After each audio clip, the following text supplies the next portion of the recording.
igreja de Corinto, como eu expliquei a semana passada, mas vou dar só uma repassada aqui, era a igreja mais rica de todas as igrejas que o apóstolo Paulo inaugurou. Foi a igreja mais rica, a igreja que tinha todos os dons.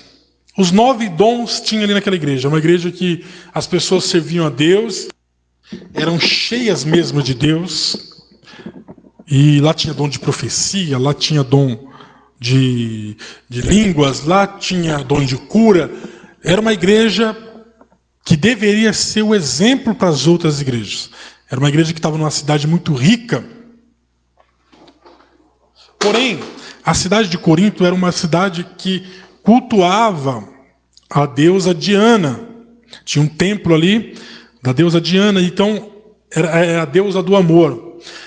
Então, a prática sexual ali era uma prática era muito vulgar à cidade, porque era uma coisa muito normal, a prostituição, as pessoas se entregavam mesmo. A homossexualidade também era uma prática muito comum ali, devido à estátua que também ficava ali do deus Apolo, que era o símbolo da beleza masculina. Então, tinha muito isso ali também.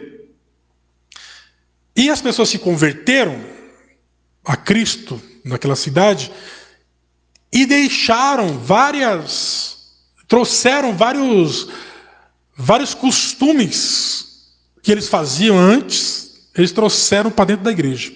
Para dentro da igreja, não pararam de fazer algumas coisas. Então,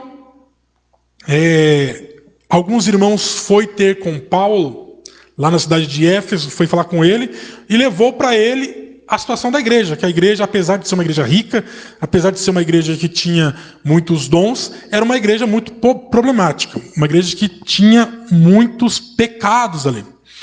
Por exemplo, eu vou ler aqui, Paulo vai tratar ali de um caso de incesto que tinha na igreja, o litígio entre os irmãos processando outros irmãos, a prostituição.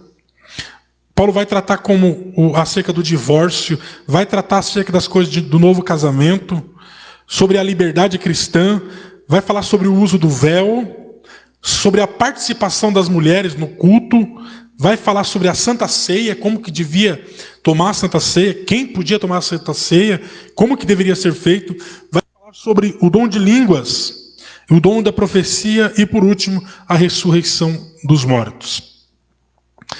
A igreja ali também estava dividida em 4 grupos. A igreja, as pessoas ali tinha o primeiro grupo, que era o grupo dos mais antigos, dos mais velhos, que estavam ali quando Paulo inaugurou a igreja.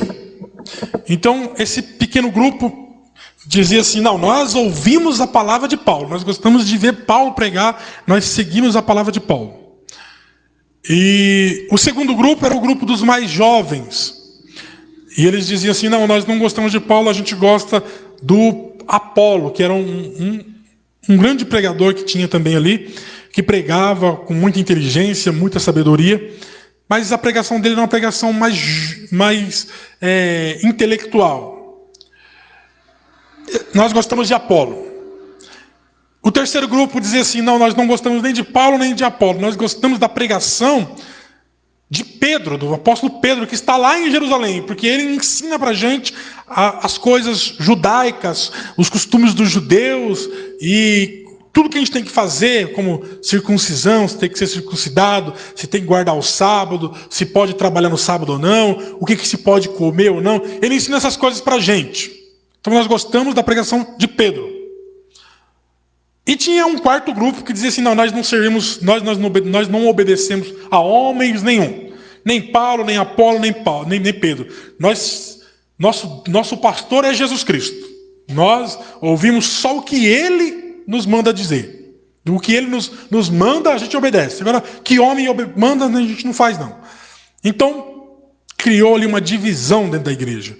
A igreja estava dividida. E Paulo vai escrever para eles, e nesses primeiros 3 capítulos ele tratou disso. Tratou que não é bom a igreja estar dividida desse jeito. Que nem Pedro, nem Apolo, nem Paulo tinha morrido na cruz pela igreja. Quem morreu na cruz foi Jesus. E que eles deveriam obedecer o que Jesus falou. E uma das coisas que Jesus falou é que deixaria os pastores. Então, quem foi que implantou a igreja? Foi Paulo. Deveriam obedecer o que ele disse. Deveriam obedecer as palavras do apóstolo Paulo. Tá certo? E que eles não ficassem se apegando nessas coisas, porque isso não levaria eles a absolutamente nada.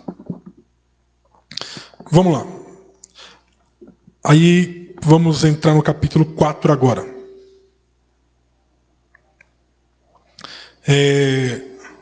Capítulo 4, versículo 1. Está escrito assim: que os homens nos considerem como ministro de Cristo e dispenseiros. Mas abaixa um pouquinho o microfone lá, por favor. Os homens nos considerem como ministro de Cristo e dispenseiros dos mistérios de Deus. Olha só. Paulo está dizendo aqui para a igreja, primeira coisa, que a igreja precisa considerar. É para baixar, eu falei. A igreja precisa considerar, tá bom, os ministros como os dispenseiros. É preciso, não tem essa de que, igual o terceiro grupo dizendo assim, nós ouvimos o que Cristo fala, nossa ligação é direto com Cristo. Não, a igreja precisa considerar os seus líderes como dispenseiros. O que é o dispenseiro? O dispenseiro é o mordomo que vai na dispensa, pega o alimento, prepara e serve. Tá certo? Aí ele vai dizer, além disso, versículo 2, requer que os dispenseiros,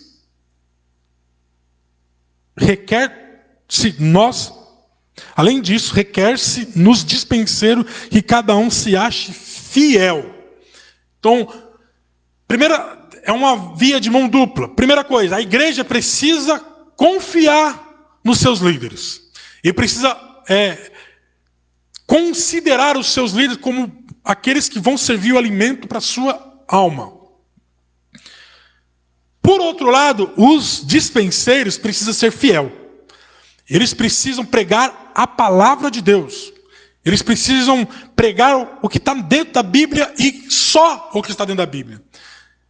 O que eu te falar aqui, você tem que abrir a Bíblia, você tem que ler, e você tem que dizer realmente o que o pastor falou, está ali. Não é coisa da cabeça dele, não é coisa que ele inventou, não é coisa que ele acha que é. Não, precisa ser fiel às Escrituras. Versículo 3. Todavia a mim, muito pouco se dá de ser julgado por vós, ou por algum juízo humano.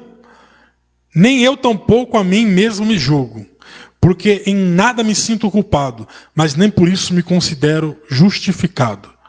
Pois quem me julga é o Senhor. Porquanto nada julgueis antes do tempo, até que o Senhor venha, o qual também trará à luz as coisas ocultas das trevas e manifestará os desígnios do coração. E então cada um receberá de Deus o seu louvor. Versículo 6. E eu, irmãos, apliquei essas coisas por semelhança a mim e a Apolo, por amor de vós, para que em nós aprendais a não ir além daquilo que está escrito. Olha só. Quando alguém te falar alguma coisa, quando alguém falar, irmão, sabia que tem que ser assim? Sabia que tem que ser assado? Ou não pode fazer isso? Ou tem que fazer aquilo? Você pergunta para ele, mas onde é que está escrito? Aonde que está escrito? Porque, olha só, não devemos ir além daquilo que está escrito. Ele já está advertindo que o crente deve confiar na palavra. Irmãos, quantas pessoas têm sido ludibriadas através de profecias, através de visões, através de profecias que, às vezes, de coisas que às vezes é tão errada, tá tão em desacordo com a palavra de Deus. Às vezes a gente recebe uma mensagem, alguma coisa, e você vai ver aquela mensagem tá tão em desacordo com a palavra. A palavra de Deus fala para a gente fazer assim, mas o nosso coração quer fazer assado. Aí vem alguém e fala: eu tive um sonho com você. Tive uma revelação com você. Deus preparou isso para você. E aquilo está tão em desacordo com a palavra. Então, ele já vem dizendo para nós: nós temos que aprender a ir, não ir além daquilo que está escrito. Não vos ensoberbecendo. Isso aqui é muito interessante. Não vos ensoberbecendo a favor de um contra o outro. Por quê?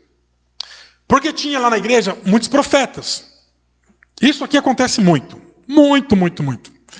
Muitas pessoas com dons de profecia.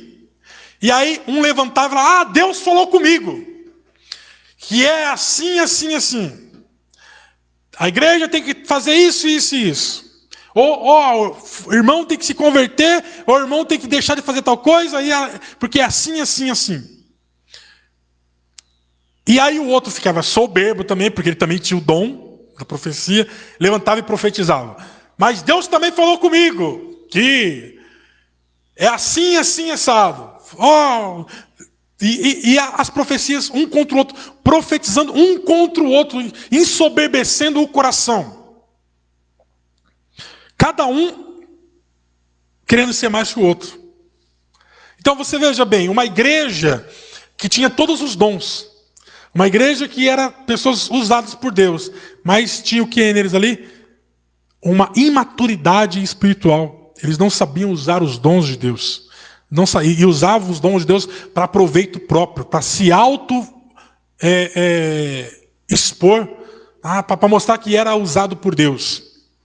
Então o apóstolo Paulo, imagina, numa igreja muito grande, tem muita gente, onde levanta um e fala que é de um jeito. Imagina a cabeça do pastor. Pastor, Deus falou comigo que isso aqui está errado. Aí levanta outro: não, mas Deus falou comigo que isso aqui está errado. Tem que ser assim. Em qual profeta que você ouve? Em qual profeta que você acredita? Em quem que eu tenho que acreditar? Ele já falou no versículo próprio aqui, não ir além daquilo que está escrito. Nenhum nem outro. Está os dois profetizando da carne. Eu vou pelo que está aqui. E olha só, não é só na igreja de Corinto que acontece isso. Nos nossos dias acontece isso. Nos nossos dias acontece muito isso. Aconteceu aqui, recentemente, não muito tempo. Aconteceu aqui. O pastor, Deus me revelou assim. Deus falou comigo que é assim. Aí eu entreguei a Bíblia para o camarada. Onde é isso aí que você está falando? Onde é que está escrito na Bíblia aqui? Não está escrito. Tá. Foi Deus falou comigo. Então, filho, aqui não serve isso. Aqui serve o que está escrito na Bíblia. Será que eu estou errado? Ou estou de acordo com a palavra? Acho que estou de acordo com a palavra, né? Vamos lá. Versículo de número 7. Porque quem te diferenciará? Que tens tu que não tenhas recebido? E se recebeste, por que te glorias? Como que se não houvesse recebido? Ele está dizendo assim: nada que você tem, ainda que você tenha dom de cura, ainda que você tenha dom de visão, ainda que você tenha dom de profecia, por que você se gloria? Não é seu, você recebeu. Por que você está se gloriando como se fosse, se você não tivesse recebido, fosse uma coisa sua, como se fosse mérito seu, como se você tivesse esse poder? Você não tem poder nenhum, você é usado por Deus pela sua infinita misericórdia. E nós somos usados por Deus pela sua infinita misericórdia. Nós não temos que tomar a honra. Eu prego, eu canto, eu profetizo. Tudo isso é dom de Deus. Foi Deus que entregou. Você tem que dar glórias a Deus. Nós temos que dar glórias a Deus. E não se... Às vezes, a gente canta, Deus deu a graça de a gente cantar, afinado, tal. Aí tem aquela irmã que canta, coitada, do jeito dela. Ela quer oferecer louvor para Deus. De maneira nenhuma pode passar no coração de quem canta bem que o seu louvor é maior que o de quem canta desafinado. De maneira nenhuma. Porque se nós cantamos bem foi porque Deus deu. Foi pela misericórdia de Deus. Se nós pregamos bem foi porque Deus deu. É pela misericórdia de Deus. Se Ele tirar, acabou. Quem somos nós? Quem somos nós? Vamos lá. Já estáis fartos? Já estáis rico? Sem nós reinais? Ele está dizendo assim, vocês já estão cheios de Deus? Vocês já estão ricos da presença de Deus? Vocês já reinam sem nós, sem os apóstolos? Vocês já conseguem caminhar sem nós? Sem ter um líder? E prover a Deus que reinasse, para que nós também reinássemos convosco. Mas não. Porque tenho para mim que Deus a nós, apóstolos, nos pôs por último. Aí agora vai bater um pouco aqui em cima. Nos pôs por último, como condenados à morte, pois somos feitos espetáculos ao mundo, aos anjos e aos homens. Nós somos loucos por amor de Cristo, e vós sábios em Cristo. Nós fracos, e vós fortes. Vós ilustres, e nós vis.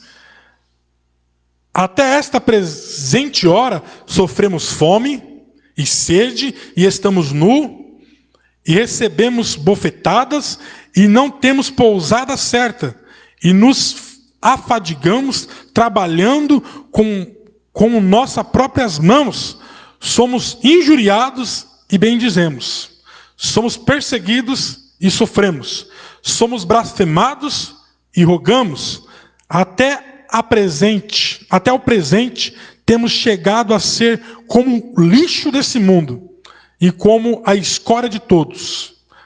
Era como os apóstolos eram tratados naquela época. Não tinha glamour em ser líder da igreja. Não tinha glamour nenhum. Era sofrimento. Era sofrimento. Então, alguém achar que vou chegar a ser pastor para ter glamour, vou chegar a ser pastor para sei lá, para ter glória. Não. Ser pastor é sofrimento. É sofrer. Olha bem. Quantas pessoas faltou hoje aqui? No culto de ensino? Muita gente faltou. A gente prepara, estuda, prepara, lê de novo, para poder trazer para a igreja, para trazer o melhor para a igreja, e a igreja não vem aprender. É como Paulo está falando aqui, trata como se nada tivesse acontecido. Vamos lá. 14. Não vos escrevo essas coisas para vos envergonhar, mas admoesto-vos como meus filhos amados. Porque ainda que estivesse 10.000 aios de Cristo, não tereis, contudo, muito paz, porque eu, pelo Evangelho, vos gerei a Cristo. Admoesto-vos, portanto, a que sejais meus imitadores. Porque por esta causa vos mandei Timóteo, que é meu filho amado e fiel no Senhor, o qual vos lembrará os meus caminhos e em Cristo, como por toda parte ensino a cada igreja. Mas alguns andam inchados, como se eu não houvesse de ir ter convosco. Está dizendo, tem muitos arrogantes aí de vocês. Como se eu não fosse voltar aí. Porque Paulo passou 1 ano e 6 meses lá com a igreja. Saiu, foi abrir outras igrejas. E aí tem alguns inchados lá, alguns arrogantes lá. Ele falou, vocês tem muita gente inchada aí no meio de vocês. Como se eu não fosse voltar aí, mas eu vou voltar. Mas em breve irei ter convosco, 19. Se o Senhor quiser, e então conhecerei, não as palavras dos que andam inchados, mas as virtudes. Então eu quero ver se esses camaradas que andam aí querendo ser melhor que o outro, se vocês são tudo isso mesmo. Porque o reino de Deus não consiste em palavras, mas em virtudes. Pelo fruto se conhece as obras. Pelo fruto se conhece as obras.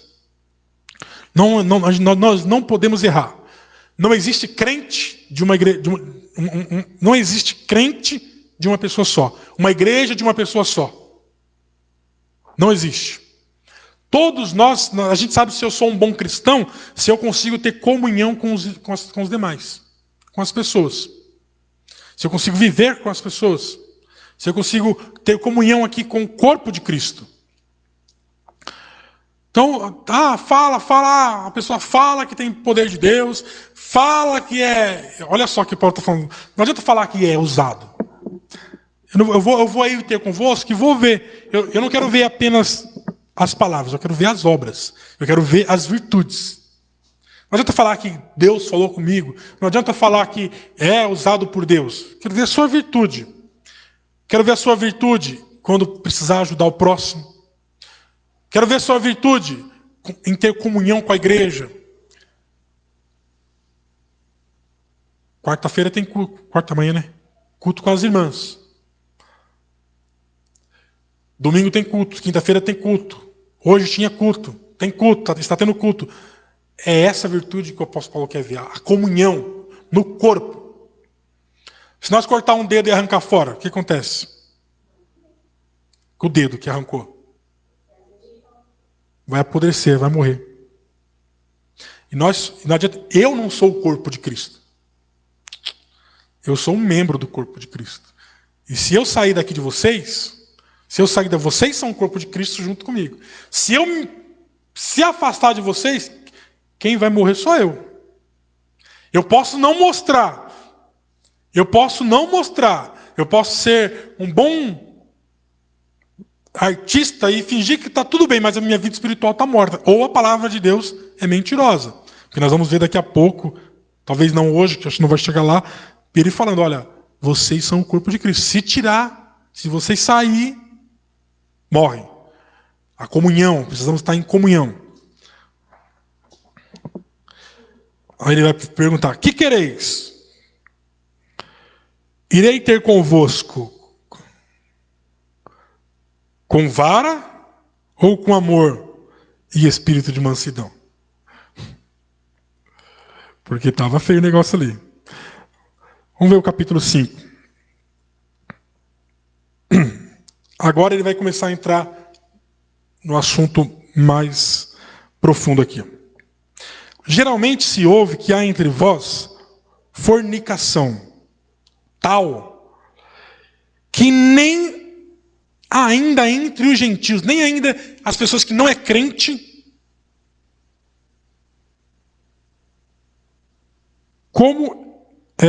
que não se ouve nem entre os gentios, como haver quem abuse da mulher de seu pai. Tinha um camarada lá que estava tendo um relacionamento com a sua madrasta. E era da igreja. Era membro da igreja. Aí ele vai dizer, versículo 2, estáis inchados e nem ao menos vos entristeceste por não ter sido dentre vós tirado o que tal ato cometeu. O que ele está falando aqui? Vocês dizem que são cheios de Deus, vocês estão inchados aí dizendo que vocês são os vasos de Deus, mas vocês nem ficaram tristes, porque houve um camarada que está tendo um caso com a mulher do pai, com a madrasta, e vocês deixaram ele dentro da igreja e agiram como se nada tivesse acontecendo. Nem triste vocês ficaram com isso. Eu, na verdade, ainda que ausente no corpo, mas presente no espírito, já determinei, agora a palavra pesada, já determinei como se estivesse perto, que o que tal ato praticou, em nome do Senhor Jesus, junto vós e o meu espírito, pelo poder do Senhor Jesus, que seja entregue a Satanás, para a destruição da carne, para que o seu espírito seja salvo. Então ele falou, não pode. A igreja não pode aceitar tamanha safadeza dentro da igreja. E eu vou dizer para vocês, nós estamos vivendo uma coisa bem parecida. Se vocês têm internet aí, Facebook, vocês podem ver que nos últimos meses, eu não sei o que está acontecendo, está um tal de pastores sendo denunciado por abuso, cantores tendo casos extraconjugais, e muitos deles você vê, está lá dirigindo a igreja ainda como se nada tivesse acontecendo. Está cantando ainda como se nada tivesse acontecido. E Paulo, para essa igreja que permite que isso aconteça, vale essa palavra de Paulo aqui. Vocês estão inchados e vocês não pode. Nós não podemos permitir que essas coisas aconteçam. De maneira nenhuma. Temos que tomar providência. A igreja não pode se calar. Nós não podemos. Uma igreja é um lugar de pessoas. Uma igreja é feita de pessoas. Mas, então, está sujeito as pessoas a errarem. Está sujeito a acontecer. Mas eu não posso trair minha esposa e continuar pregando aqui para vocês. Como se nada tivesse acontecido. Eu não posso ter um caso extraconjugal e vir aqui e falar, a igreja é minha, eu vou continuar pregando.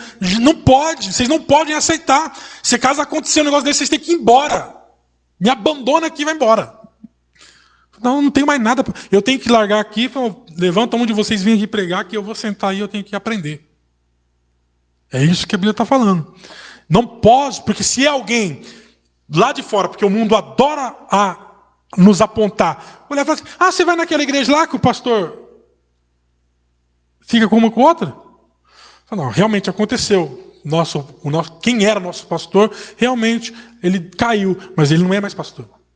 Agora ele está lá embaixo, sentado. Ele está aprendendo agora. É assim que a igreja tem que... eu tocava na igreja. Você tocava na igreja? Eu tocava lá e está ficando com um com o outro e aprontando. Não está mais, ele está sentado lá. A igreja tem que mostrar que não é compatível. Não é passiva dessas coisas. Que não concorda com esses atos. E Paulo vai aplicar a expulsão desse jovem da igreja. Ele vai excluir aquela pessoa da igreja.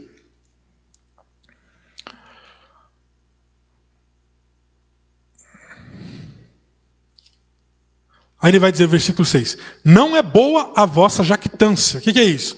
Não é boa a tolerância de vocês. Não é bom que o pecado entra no meio de vocês e vocês ficam como se nada tivesse acontecido. Isso não é bom.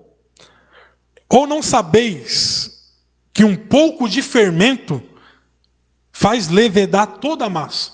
Que um pouquinho, é uma pessoa só que aconteceu isso. Um pouquinho de fermento estraga tudo.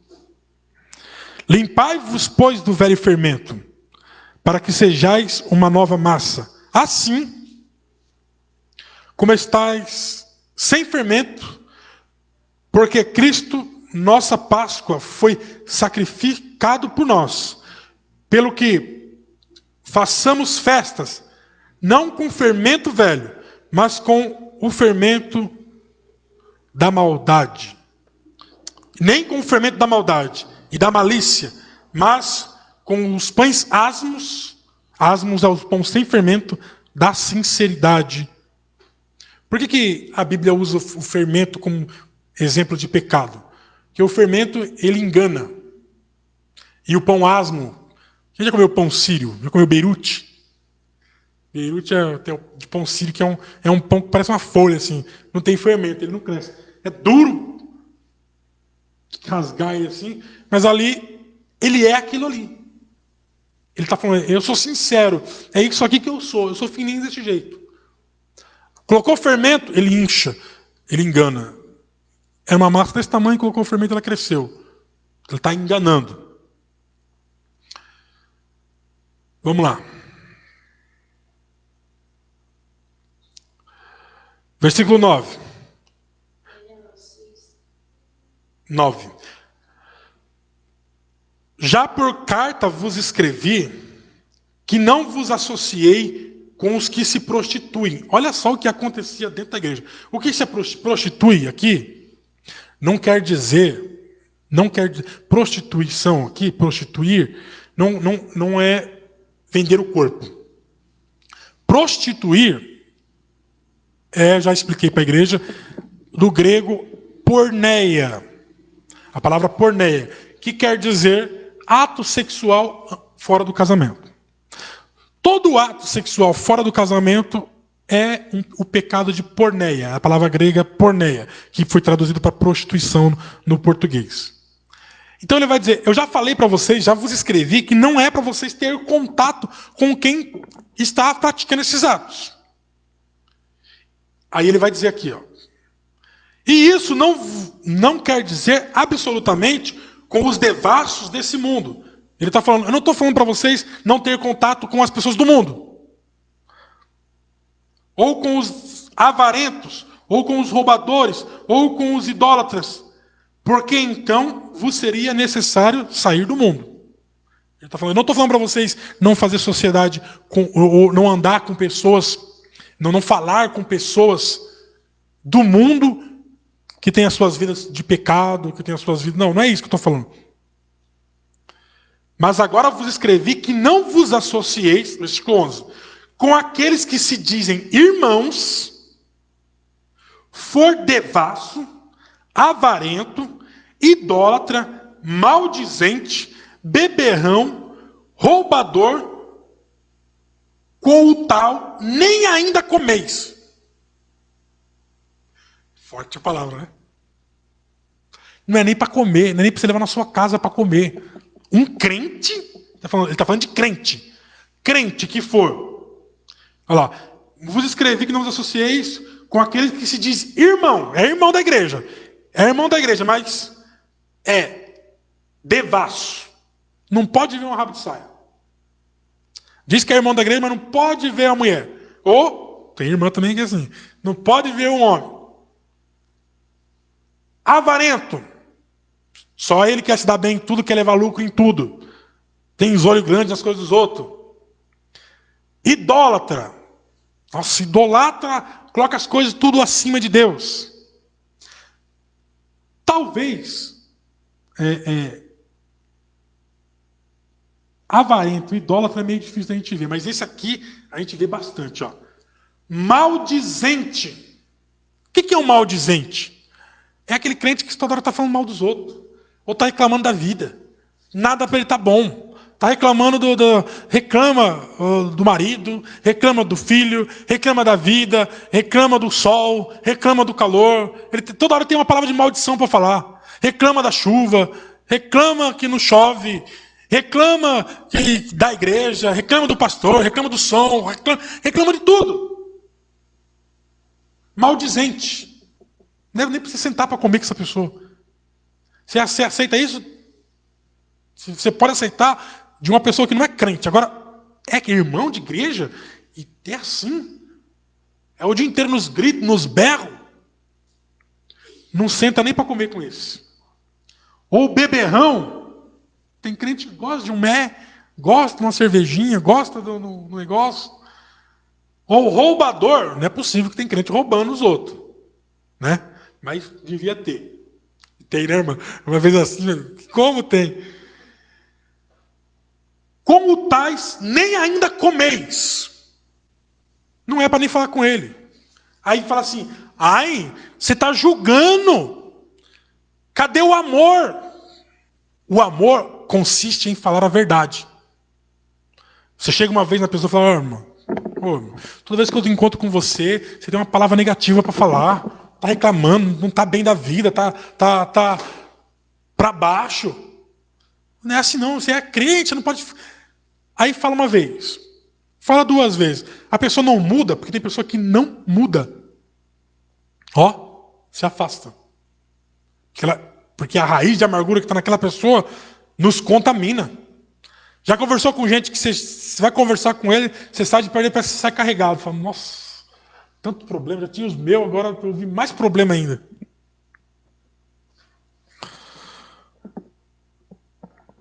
Vamos lá.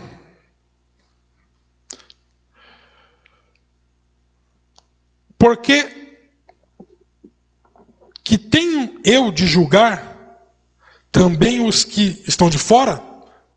Porque que tenho eu de julgar os que estão de fora? Quer dizer, nós não temos que julgar quem está fora. Quem é do mundo, a gente não tem nada a ver com a gente. Não julgueis vós, não julgais vós os que estão de dentro. Se a gente não julgar o que está aqui dentro, se a gente não aconselhar e consertar as pessoas que estão aqui dentro, para eles melhorarem, serem pessoas melhores, como a gente vai consertar os de fora? É isso que ele está dizendo. Mas Deus julga os que estão de dentro e os que estão de fora. Deus sim. Deus julga quem está aqui dentro e quem está lá fora. Tirai, pois, dentre vós o iníquo. Tirai, é para tirar. Tira da sua vida, ele está falando, tira da igreja, tira da sua vida aquele que abraça o pecado e quer viver no pecado. Tira da sua vida.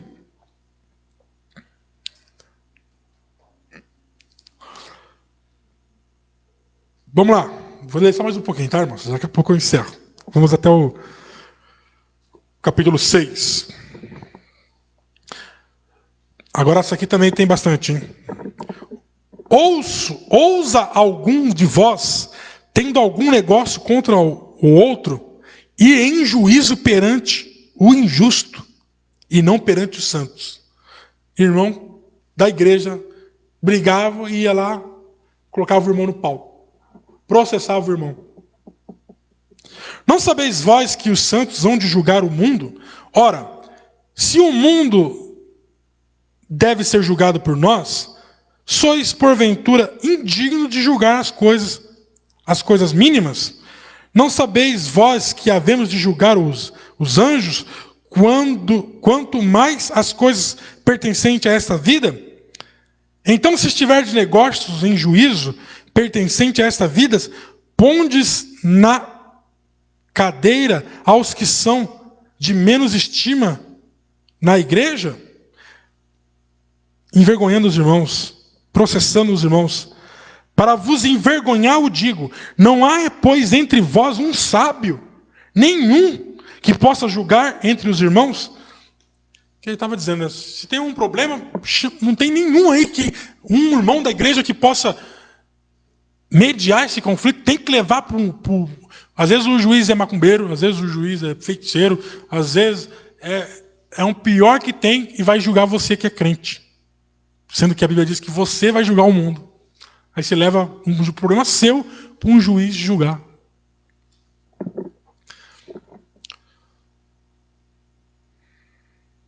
Para vos... já li isso aqui. Mas o irmão vai a juízo contra outro irmão. E isso perante os infiéis. Na verdade, já é realmente uma falta entre vós terdes demanda um contra o outro. Então, há dois pecados aí. Primeiro pecado é vocês brigar com um outro outro. Tem um problema entre vocês. E já é a segunda vez vocês indo brigar lá no juiz. Já pensou um juiz na mesa lá da audiência, olhando assim, os dois irmãos brigando, discutindo. Ele falou, mas peraí, você é crente? Eu sou. E sou da mesma igreja que esse treva aí. O juiz vai olhar e fala, puxa, dessa igreja eu quero passar longe. Os dois da mesma igreja, dois crentes brigando, é complicado. Já é uma falta terdes demanda entre vós. Por que não sofreis antes a injustiça? Olha o que Paulo está falando. Sofre. Se você tem que levar o seu irmão para juízo, não leva não, sofre o prejuízo. Irmão do céu, mas ele roubou meu carro. Comprou um carro meu e não quer pagar.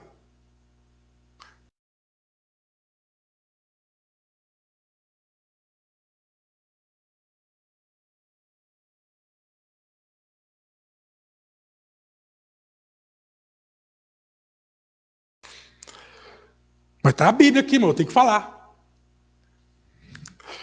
Por que não sofreis antes o dano? É para sofrer antes. Não, perde. Leva o calote, você assume isso aí. Mas não leva o seu irmão. Deus vai tratar com ele. Mas pelo menos você não escandalizou a obra de Deus. Você não foi um levador de escândalo do povo de Deus. Mas vós mesmo fazei a justiça, e fazendo o dano, e isso aos irmãos. Não sabeis que os injustos não hão de herdar o reino de Deus? Não erreis, nem os devassos, nem os idólatras, nem os adúlteros, nem os afeminados, nem os sodomitas, nem os ladrões, nem os avarentos, nem os bêbados, nem os maldizentes, nem os roubadores herdarão o reino de Deus. Do jeito que está, daqui a pouco, com a nossa justiça, se eu falar isso aqui, eu vou para a cadeia. Daqui a pouco eu saio daqui preso. Mas é a Bíblia. E é o que alguns têm sido. Olha. Mas haveis sido lavados, mas haveis sido santificados, mas haveis sido justificados em nome do Senhor Jesus e pelo Espírito de Deus. Todas as coisas são lícitas, mas nem todas as coisas convêm.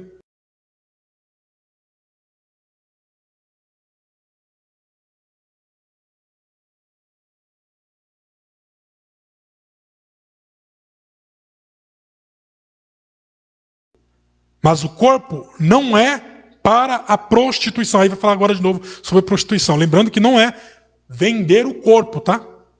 Não é a prostituta que se vende lá, não. Está falando de relacionamentos sexuais fora do casamento.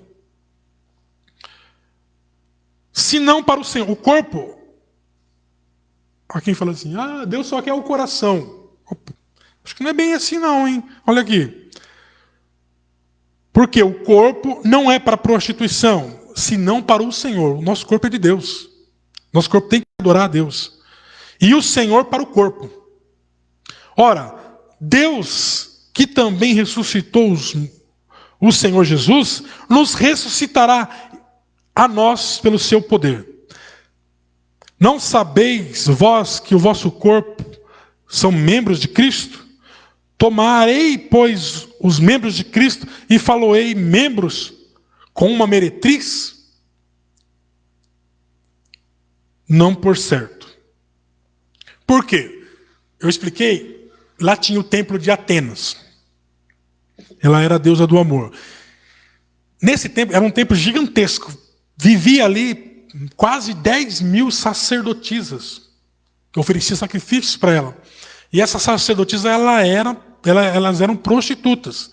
E elas desciam à noite das montanhas, que é onde ficava o templo, para o porto da cidade, para o centro da cidade, tinha um porto lá, e se prostituíam nas praças, nas becos, nas vielas. E muitas pessoas que se converteram tinham essa prática. E aí se converteram, vinha para a igreja e ainda estava fazendo isso ainda. Ainda estava saindo um com o outro. E Paulo vai pegar pesado. Olha, não, agora você foi justificado. O seu corpo é corpo de Cristo.